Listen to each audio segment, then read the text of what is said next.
घर में रहो, कोरोना भगाओ, ये संदेश है मोटे मोटे अक्षरों में। इसलिए भी जरूरी है क्योंकि अभी तक आप घर से बाहर हैं। सरकार अब लगाम लगाने की तैयारी कर रही है। हम लॉकडाउन के करीब पहुंच चुके हैं। आज झारखंड में घोषणा भी हो गई कि वहां पर लॉकडाउन होगा। बिहार की बारी है और देश के उन जगहों पर बारी है जहां आपने नजरअंदाजी की, जहां आपकी चहलकदमी बंद नहीं हुई। लॉकडाउन वहां के लिए है क्योंकि आपने खुले तौर पर कह रखा है कि हम मानेंगे नहीं, हम घूमेंगे, हम बेवजह सड़कों पर निकलेंगे, हम बेवजह पूरी रफ्तार के साथ अपने जुल्फों को हवा में बिखराएंगे, हवा खिलाएंगे। तो लीजिए, लॉकडाउन आपके दरवाजे पर है। मैं हूं आपके साथ विवेक और कोरोना का कहर आप देख रहे हैं बढ़ता जा रहा है। मरीजों की संख्या बढ़ती जा रही है। दिनों दिन मौत का आंकड़ा रिकॉर्ड बना रहा है और किसी को भी पता नहीं कि कब कौन कहां कैसे कोरोना की चपेट में आ जाए। लिहाजा अगर आप अपने परिवार की, अपने करीबियों की, अपने चहेतों की सकुशल जिंदगी चाहते हैं तो हम भी हाथ जोड़कर बिल्कुल इस पोजीशन में आपसे यही प्रार्थना करते हैं कि आप एहतियात बरतिए, मजे मत लीजिए, हमारी बात मानिए, मास्क पहनते रहिए। जरूरी दूरी जो है उसे मेंटेन करना जरूरी है और बिना जरूरत, जो हमने जहां से शुरू किया कि बिना जरूरत कहीं मत जाइए, घर पर रहिए और कोरोना को भगाइए। और आज इसी पर चर्चा होगी, मगर पहले आपके लिए यह रिपोर्ट।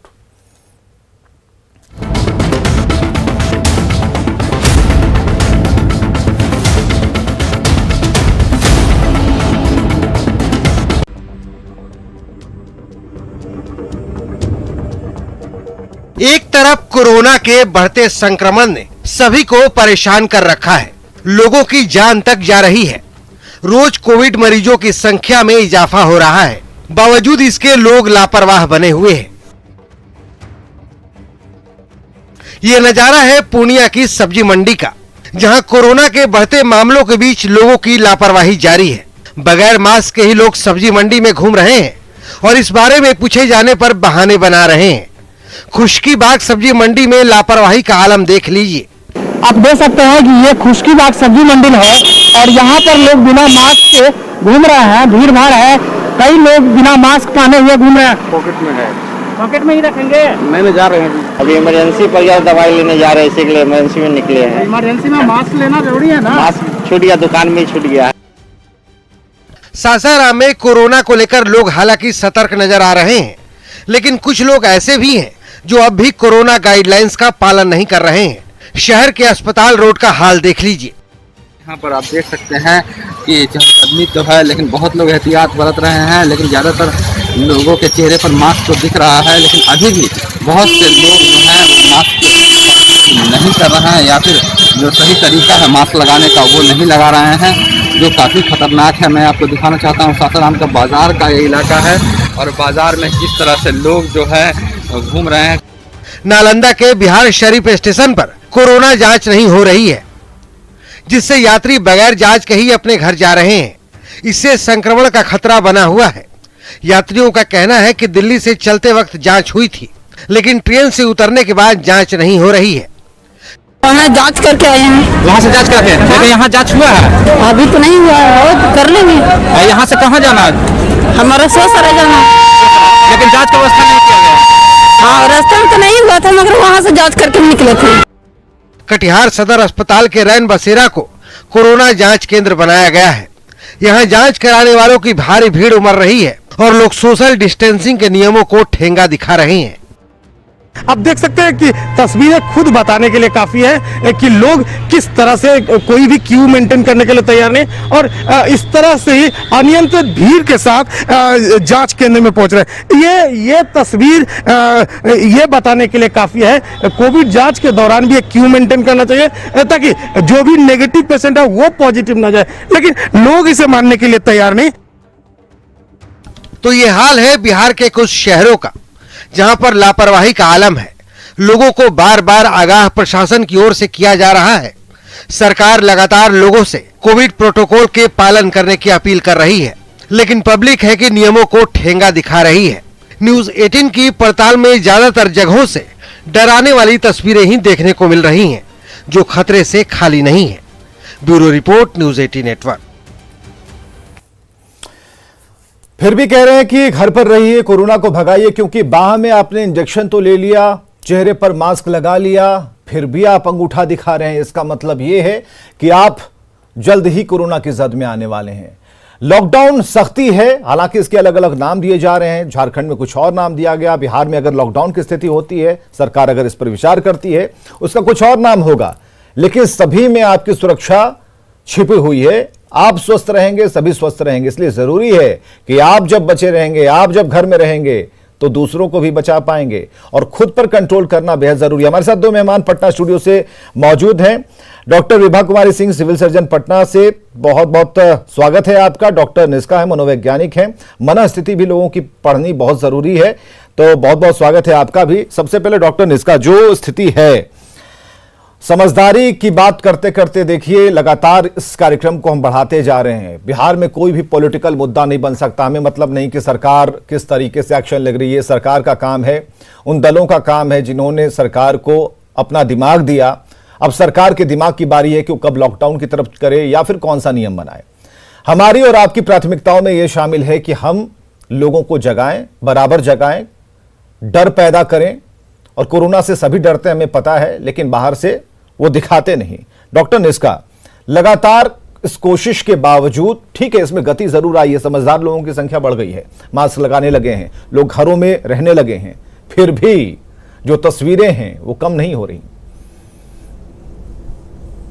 आज के मुश्किल परिवेश को, जिसे हम लेनिन के इस कोट से समझ सकते हैं कि कई बार सदियां बीत जाती हैं और कुछ भी नहीं होता, जबकि कई बार कुछ हफ्तों में ही हमें सदियां देखने को मिलती हैं। उसी प्रकार का अभी का जो भी मुश्किल घड़ी हम सब देख रहे हैं, वो बिल्कुल ये सही बैठता है इसमें। वैक्सीनेशन के आने से थोड़ा सा सब मेंटली हल्का हम रिलैक्स होना शुरू हुए थे, कि उसके पहले ही अभी ये सेकेंड वेव कोविड का आ गया, जो कि काफी डेंजरस है। सो एज ए साइकेट्रिस्ट मैं ये कहना चाहूंगी कि अभी बहुत इंपॉर्टेंट है कि हम अपने को मेंटली स्ट्रांग रखें। मेंटल स्ट्रेंथ की जरूरत है। एक्सेप्ट करें, अगर हम एंजाइटी से गुजर रहे हैं तो हम उसको एक्सेप्ट करें, चीज़ों को समझें, जो कि बार बार टीवी के माध्यम से या बार बार डॉक्टर्स या बार बार मतलब सब जो मैसेजेस आपको मिल रहे हैं कि प्रॉपर जो भी सेफ्टी प्रिकॉशंस है उसको फॉलो करना है। और ये काफ़ी इंपॉर्टेंट है कि इस मुश्किल घड़ी में हम एक दूसरे को सपोर्ट करें, एक दूसरे के लिए काइंडनेस की वर्च्यू रखें और सेफ्टी प्रिकॉशंस लें, क्योंकि हम अपनी जिम्मेदारी के साथ साथ हम दूसरों के लिए भी रिस्पॉन्सिबल हैं। ऐसा नहीं है कि मास्क नहीं लगाने से केवल हमें खतरा है, हमारे परिजनों को, इवन हमारे आसपास के सब लोगों को खतरा है। सो ये एक बैटल है ह्यूमन काइंड के लिए, एंड हम सबको साथ में, जैसे कि पिछले 1 साल से हमने इसको फेस किया, एक दूसरे का सपोर्ट करके हम उससे काफ़ी बेहतर ढंग से निकल के आए। फिर से ये परीक्षा की घड़ी है, सो हमें यूनाइटेड रहना है और लेट्स फेस इट। बिल्कुल अच्छी परीक्षा है ये तो अच्छी परीक्षा है ना, कि आपको घर में ही खुद को एग्जाम करना है, कि आप घर से बाहर नहीं निकलेंगे, खुद पर संयम रखेंगे, यही तो हम कह रहे हैं, और क्या कह रहे हैं। लेकिन लोगों की समझदारी से अगर ये बात बाहर कहीं घूम रही है, टहल रही है, तो याद कीजिएगा कि आपकी समझदारी को सबसे पहले कोरोना पकड़ेगा, आप तो बचेंगे ही नहीं।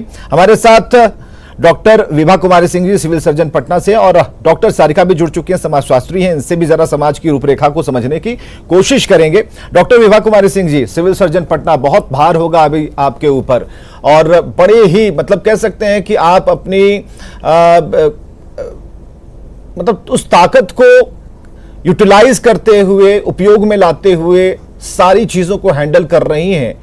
तजुर्बा आपको कितना संबल दे रहा है, बल दे रहा है, ताकि ऐसे हालात में जब सबकी निगाहें आपकी तरफ होती हैं, सारे कैमरे आपकी तरफ होते हैं, सारे माइक आपकी तरफ होती हैं, और फिर आप टीवी पर देखती हैं, समाचार पत्रों में देखती हैं कि लोगों की भीड़ बेधड़क इधर उधर जा रही है, मुंबई में, दिल्ली से पर बिहार आने वाले लोग, ऐसी संख्या बढ़ती जा रही है। कैसा लगता है, क्या इसकी कोई प्लानिंग, इसे ठीक करने के लिए, लोगों को समझाने के लिए कुछ दिमाग में आता है? जी, ये कोरोना का जो संक्रमण पिछले साल से चल रहा है, एक तरह का संग्राम ही है जिससे हम लड़ रहे हैं, लेकिन हम बिना डरे लड़ते रहें, यही जरूरी है। अगर हम अपने मन में भय लेकर के लड़ेंगे तो नहीं लड़ सकेंगे।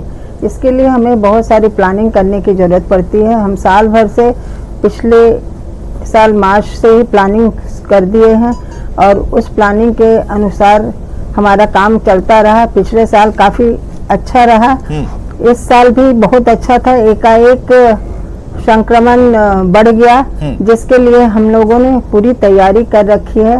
हर जगह लोगों की रक्षा के लिए हम लोगों ने Covid dedicated Covid health centres बना करके रखे हैं, जहां मुझे लोगों से अपील है कि थोड़ी भी उन्हें ऑक्सीजन की कमी लगे तो तुरंत उस तरह के सेंटर में आए और ऑक्सीजन का लाभ उठाएं, ताकि उनके लंग में ज़्यादा परिवर्तन ना हो और वो जल्द से जल्द अच्छे हो सके।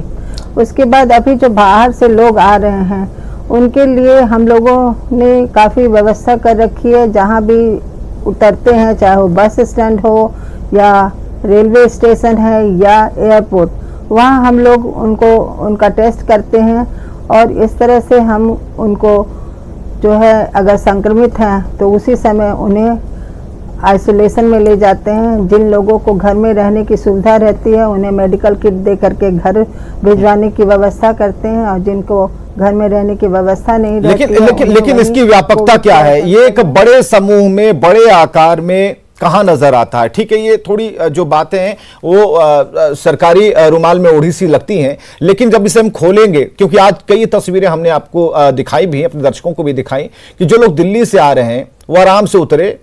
उनके पास जब हमारे सहयोगी गए तो उन्होंने कहा कि दिल्ली में तो चेक हुआ था, बिहार में ऐसी कोई व्यवस्था है नहीं, तो हम लोग अपने अपने घर जा रहे हैं। रास्ते में क्या हुआ किसी को पता नहीं, कौन संक्रमित हुआ किसी को कोई जानकारी नहीं। तो आपको लगता है कि जो प्रशासनिक व्यवस्था है, प्रशासनिक जो एक पेंच है जिसे कसे रहना चाहिए, वो कहीं ना कहीं डॉक्टरों के काम में बाधा है? आपके ऊपर ज्यादा जिम्मेदारी हो जा रही है। वो जांच नहीं कर रहे, वो पकड़ नहीं रहे, वो पूछ नहीं रहे, और आखिरकार आपकी तरफ निगाहें सबकी हो जाती। देखिए, हम काम तो प्रशासन के साथ मिलकर ही कर रहे हैं, ये अकेले स्वास्थ्य विभाग के लिए संभव नहीं है। प्रशासन का मदद जरूर मिल रहा है। हम लोगों ने और एक व्यवस्था कर रखी है, कोशिश की जाती है कि जो बाहर से आते हैं प्रखंड लेवल पर, और कोशिश होती रहती है कि उन लोगों को ट्रैकिंग करके उनके बारे में पता किया जाए। अगर टेस्ट नहीं हुआ तो टेस्ट कराते हैं, अगर वो संक्रमित मिलते हैं तो उनके जितने कॉन्टैक्ट हैं घर वालों आसपास की कोशिश की जाती है पूरे नंबर में उनका टेस्टिंग हो। ये प्रक्रिया चल रही है, ऐसी बात नहीं है कि नहीं चल रही है। हमारी जनसंख्या थोड़ी बड़ी है, इसलिए चैलेंजेस बहुत ज़्यादा है। उस चैलेंज को हम लोग मीट करने की अपनी तरफ से पूरी कोशिश कर रहे हैं, और लोगों को समझना चाहिए कि हम बाहर से आए, अगर हमारा टेस्ट नहीं हुआ है तो हम स्टेशन पर टेस्ट का काउंटर लगा हुआ है, वहाँ जा कर के टेस्ट करा लें। लोगों को भी यह समझ बहुत ज़रूरी है। जनता को जागना होगा।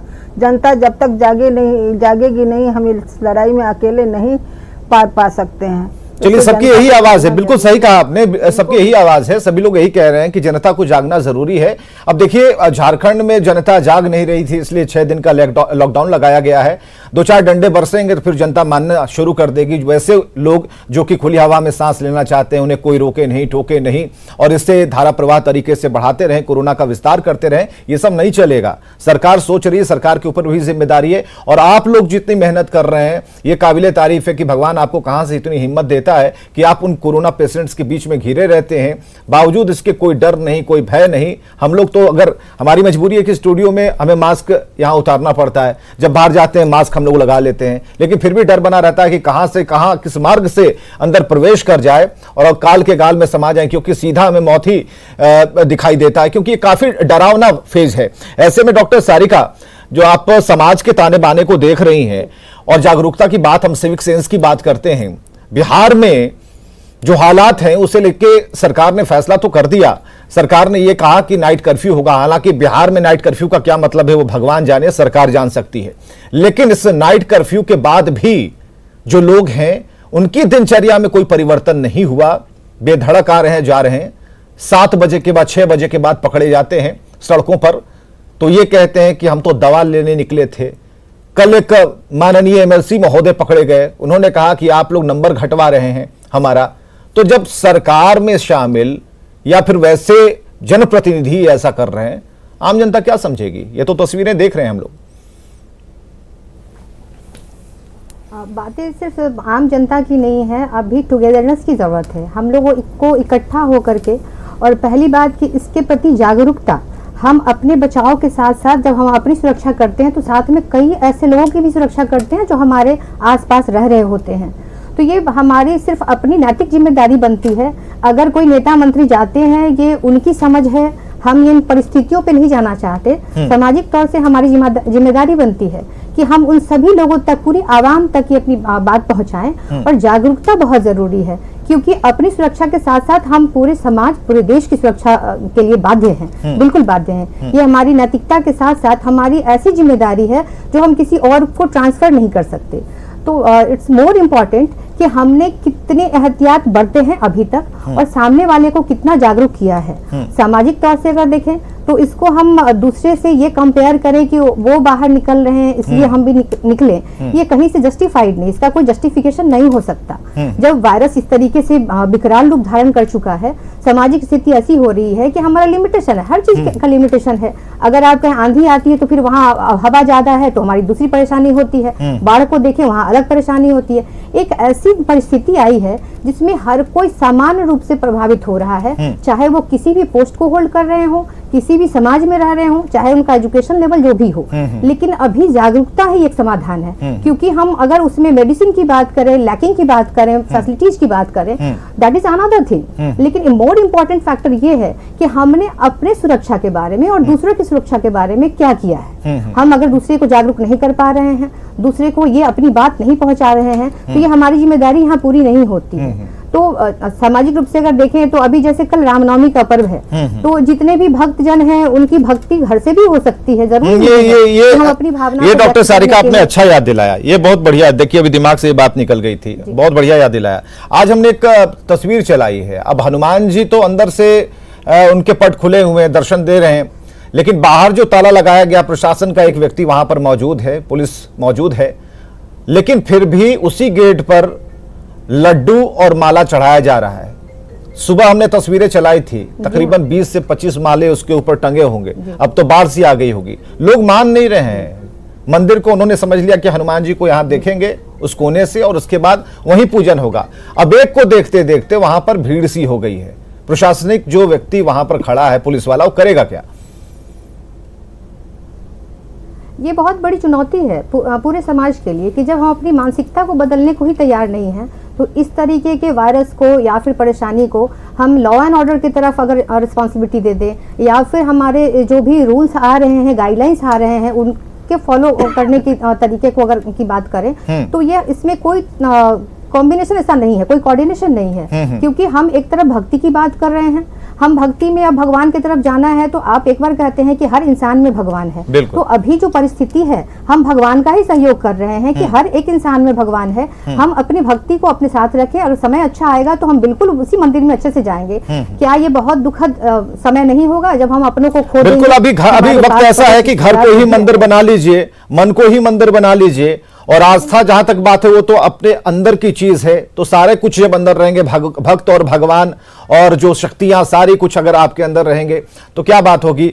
खुद एक शरीर शुद्ध होगा, मन मस्तिष्क जो है वो काफी शुद्ध होगा, ऊर्जावान होगा, ये जरूरी भी है। लेकिन अगर आप जाकर घंटी ही डुलाने के लिए जाएंगे, घंटी हिलाने के लिए उस गेट तक पहुंचेंगे, तो याद रखिएगा आपके पीछे जो व्यक्ति है आप उसके बारे में नहीं जानते कि वो कौन है, कहां से आया है, क्या लेकर आया है। हाथ में लड्डू होगा लेकिन वो कोरोना पीड़ित हो सकता है, इसलिए जरा बच के चलिए। हमारे साथ डॉक्टर निष्का काफी देर से बैठी हुई है, मनोविज्ञानी है। मन को पढ़ना डॉक्टर निष्का काफी मुश्किल सा होता है, लोगों के मन में क्या चल रहा है, लेकिन डर है वो चेहरे पर झलक जाता है, जो तस्वीरों में दिखता है। ये हम चीजें जानना चाह रहे हैं कि जो भार है सरकार के ऊपर, डॉक्टरों के ऊपर, इसमें जो दूसरा स्ट्रेन है वो आया तो, लेकिन उसके वाहक वो लोग बने जो जागरूकता के बाद भी, हम नहीं कह रहे हैं सभी लोग जागरूक हैं, जागरूकता के बाद भी उन्होंने गलतियां की, उसका प्रसार करते रहे। इसमें बच्चे, बूढ़े, जवान सभी का हाथ है और अभी भी नहीं मान रहे हैं। तो एक जो नई लकीर खींचने की बात चल रही है, तो क्या भय बिनु होत न प्रीति वाली बात होगी कि बिना भय दिखाए अब दोस्ती नहीं हो सकती। इसलिए जरूरी है कि कठोर कदम उठाए जाने चाहिए। और कई डॉक्टर्स हमारे कार्यक्रम में आए, उन्होंने कहा कि फाइन बहुत तगड़ा कीजिए, जिन्होंने मास्क नहीं लगा रखा 10,000 की फाइन ठोक दीजिए। देखिए अगले दिन से पूरे खानदान मास्क लगाएंगे।